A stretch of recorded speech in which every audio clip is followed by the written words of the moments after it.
Olá, meus irmãos, paz do Senhor a todos, bem-vindo ao canal Voz Profética SP.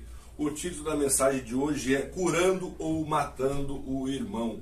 Curando ou matando o irmão. Lembrando que se você é inscrito, deixe o seu like. Se você não é inscrito, se inscreva, ajude esse canal evangelizando, ativando o sininho, se inscrevendo. Dito isso, o tema está em 1 Coríntios 8:9. 1 Coríntios 8:9 que diz assim: se comer carne escandaliza meu irmão, nunca mais comerei carne, para que meu irmão não se escandalize. Amém. Diz assim, né, esse versículo: se eu comer carne deixa meu irmão escandalizado, eu não vou mais comer carne para não escandalizá-lo. Amém. Irmãos, a Bíblia é o nosso manual. A Bíblia é o nosso manual de conduta e comportamento. A gente vai entender o que a Bíblia quer, tentamos agir dentro daquilo ali. O problema é que para cada pessoa existe ou entende-se um tipo de liberdade diferente. A visão de liberdade para um é um pouco diferente da visão de liberdade para outro. O Deus concede de uma maneira, uma coisa mais... Por exemplo, o exemplo aqui, comer carne é uma coisa que é pecado, pode ser que para um seja, para outro não seja. Então essa visão de liberdade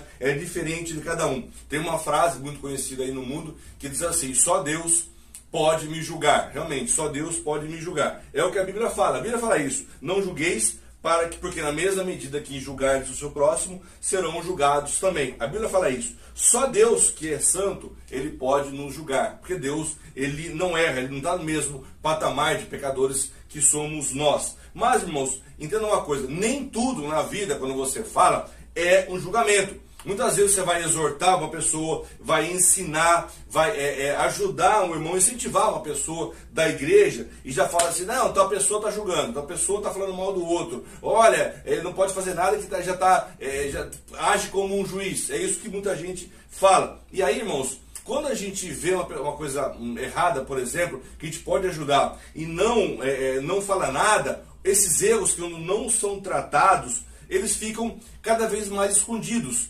Os erros continuam sendo feitos. A pessoa não evolui espiritualmente, porque ela está com erro, ninguém corrige. E acontece que tudo para ela, naquele momento, vira normal. Porque se ninguém corrige uma coisa que está errado, está certo. É exatamente isso que acontece. Então, para uns, você usar um véu é um pecado.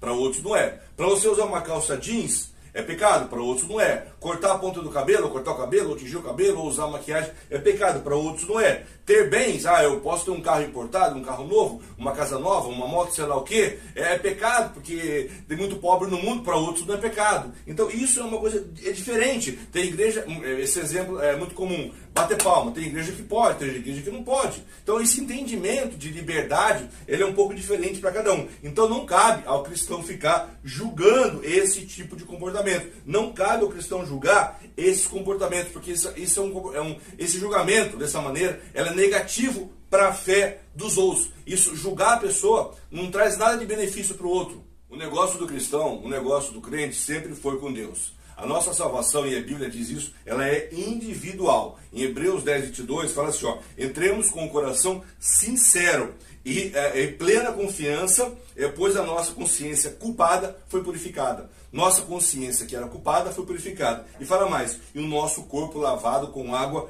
pura. Então, irmãos, quando a pessoa fala assim: tal pastor, tal pessoa, tal líder está me exortando. O exortar, muitas vezes a maioria não sabe o que quer dizer. Se você olhar o dicionário, exortar não é dar bronca, não é isso aqui não. Exortar quer dizer incentivar, estimular, animar uma pessoa, induzir ela a fazer as coisas certas. Então quando alguém está exortando, alguém entenda assim: alguém está incentivando, animando, tentando fazer com que aquela pessoa melhore alguma coisa. Mas muitas vezes o cristão não sabe o que quer dizer, acha que está errado, não sabe o que é certo e errado e leva para o lado errado. Estão me julgando, e assim eu não quero, e assim eu não fico, e assim não dá. É isso que acontece. Muitas vezes, irmãos, a pessoa na igreja, ou até fora dela, não vai buscar informação, não vai buscar. E muitas vezes quem pode ajudar, não vai. Então muitas vezes a pessoa está na igreja, ela não vai buscar informação, mas tem outras pessoas dentro da igreja que podiam ensinar, podiam ajudar, mas não vão ensinar, não vão ajudar. E aí está o negócio, né? Se você, como a Bíblia fala, se você pode fazer o bem e não faz, você peca. Se você pode ajudar e não ajuda, você peca também. 1 Coríntios 8:9 fala assim: contudo, tenham cuidado para que o exercício da liberdade de vocês não se torne uma pedra de tropeço para os fracos. Quer dizer, a sua liberdade, tome cuidado para a sua liberdade não se torne uma pedra de tropeço para quem é mais fraco, para quem não está ainda forte na fé. Isso aí. Isso aí quer dizer o quê? Que se Cristo, irmão, morreu por nós, ele morreu por todos. Ou seja, se você tem um conhecimento, você tem que dividir. Se tem um conhecimento de alguma causa que pode ajudar, auxiliar e incentivar o irmão, você tem que exortar, você tem que incentivar, você tem que falar para ele: olha, irmão, você está fazendo assim, legal, mas não é bem assim, por esse e esse motivo. Olha, isso aqui está bem, mas pode melhorar. E é assim que você tem que fazer, né? Você, quando às vezes você não ajuda, você acaba pecando contra o teu irmão por omissão. Pecando por omissão. Quando o irmão cai na igreja, e isso é comum nas igrejas que eu tenho visto, você pensa que a maioria vai ajudar? Não vai. A maioria só falta pisar no pescoço e falar: fica aí embaixo. Fez errado, bem feito, isso aqui. É isso que acontece. Infelizmente, é isso que acontece. Gálatas 6:1 fala assim, ó: se alguém pecou, vocês que são espirituais, está falando das outras pessoas, vocês que são espirituais deverão restaurá-lo com mansidão. Então, olha que interessante esse versículo. Se alguém pecou na igreja, os outros que são ou devem ser espirituais tem o dever de restaurá-lo. E não é de qualquer jeito, é com mansidão. Não podemos, irmãos, expor uma pessoa ao erro. Olha o que ele fez, olha o que ele fez. Às vezes, se você sabe, fica quieto. Não precisa ficar falando nada. Você gostaria que falasse dos seus erros? Porque todo mundo erra. Todo mundo erra. É que muitas vezes o seu erro não é tão grave, ou o seu erro não aparece, né? Não aparece na igreja, ou demora para aparecer. Ninguém gostaria que os erros fossem expostos para todo mundo. A gente tem que tratar os outros da maneira como a gente gostaria que nós fôssemos tratados. Ou seja, com zelo, com cuidado, com carinho por todo mundo, como se fosse a gente. Trata os outros como se fosse vocês. Para aprofundar um pouquinho mais sobre esse tema aqui, para não terminar de uma maneira assim, meia rasa, que quando Paulo fala de comer carne, irmãos, não está falando de comer uma carne comum. É que naquela época, aconteceu o quê? Muitos irmãos comiam as carnes que eram consagradas aos ídolos, e outros não comiam. Então alguns dos irmãos comiam aquelas carnes e outros não comiam. Então os que não comiam falavam: não, você está pecando, isso aqui, e julgavam os irmãos porque eles comiam carne. Ou seja, era um aspecto cultural do momento, era um aspecto cultural daquela época, né? Então cada um hoje honra a Deus conforme a sua consciência. Se a sua consciência fala: não posso, estou pecando, não vou fazer isso. Se a sua consciência não fala, se você faz aquilo para a honra, para a glória de Deus, não é pecado. Desde, lógico, esteja dentro dos mandamentos, dentro da doutrina, do ensinamento da Bíblia. Mas, naquela época, eles ficavam julgando uns aos outros. A ordem é simples. Primeiro, não julgueis. Não julgueis os outros. Segundo, obedecei os vossos guias, obedecei os vossos líderes. Deus, irmãos, ele fala na Bíblia que uma pequena fagulha,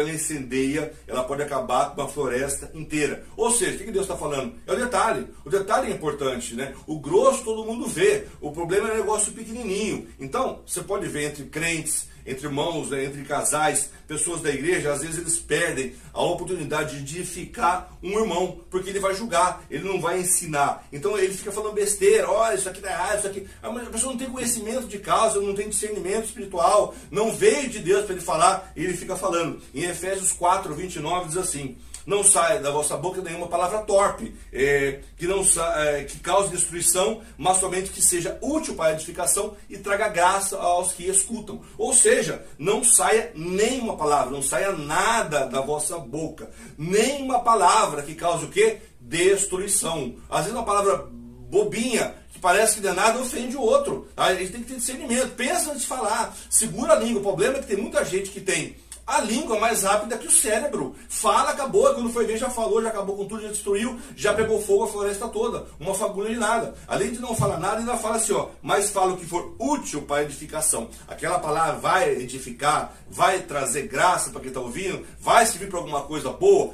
É isso que você tem que falar aqui, ó. Nós não podemos, irmãos, nós não podemos julgar pessoas, não podemos julgar corações e nem intenções. A gente não consegue ver isso, a gente não consegue estar lá dentro para saber, só Deus. O que nós podemos julgar, podemos falar sobre ações das pessoas, sobre erros e palavras. Sim, isso a gente consegue ver. Agora o resto não tem como. Uma coisa é julgar, uma coisa é opinar, uma coisa é julgamento, uma coisa é opinião. Então você pode pensar assim: pastor, como que eu vou me expressar a minha opinião sem julgar? Porque vamos falar que eu estou julgando, é fácil. Tem 7 maneiras que eu coloquei aqui, eu vou listar rapidinho as 7 de você dar opinião sem estar julgando nenhum. Primeiro, faça com amor. faça dê sua opinião sem condenar, com aspecto de ajuda. O que eu vou falar vai ajudar, vai edificar. Primeira coisa, com amor. Segunda coisa, analise o fato à luz da Bíblia. Simples. Você não precisa dar a tua opinião. O que a Bíblia fala? Usa a opinião da Bíblia. Acabou. Você não precisa